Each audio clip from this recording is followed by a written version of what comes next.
Аянты 2 гектарды ээлеген Кыргызстандагы алгачкы ислам академиясы ачылды. Ал Токмок шаарынын 3-кичи районунда жайгашкан.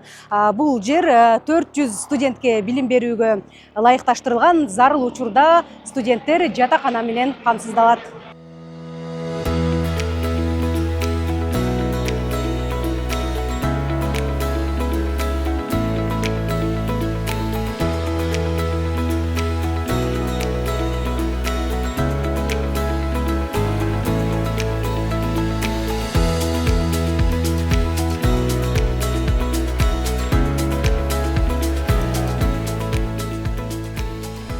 Мындай шарттарда бүгүнкү ачылып жаткан Ислам академиясы менин жарлыгым менен түзүлгөн алгачкы мамлекеттик жогорку диний окуу жай болуп саналат. Бул өлкөбүздө теология жана дин таануу багытында жогорку деңгээлдеги билим берүү системасын өнүктүрүүгө, жогорку квалификациялуу адистерди даярдоого жана диний багыттагы кызмат көрсөтүүлөрдүн сапатын арттырууга багытталган атайын тармактык окуу жай катары ачылууда.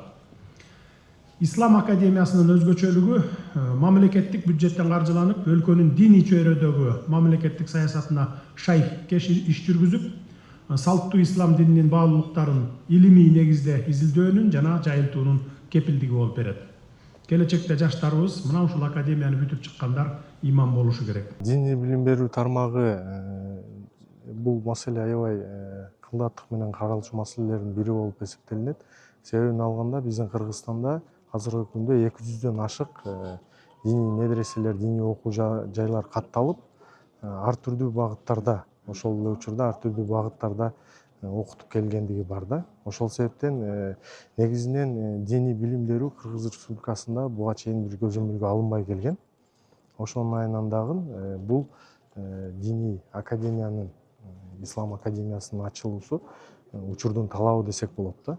Анан ошол себептен мына Кудайым буюрса быйылкы жылдын февраль айынан тартып ушул окуу программасы, окуу тартиптери, стандарттардын баары ушул биздин улуттук дин иштери жана этностор аралык улуттук агенттикке жүктөлүп, азыркы учурда ушул ислам багытында болсо, мисалга алсак, ислам багытында биз толугу менен муфтият менен биргеликте ушул программаларды иштеп чыгып, стандарттарды иштеп чыгып, тийиштүү окуу жайларга сунуштап келебиз да. Анан ошол эле учурда көзөмөл дагы ушул биздин улуттук агенттик тарабынан жүргүзүлөт.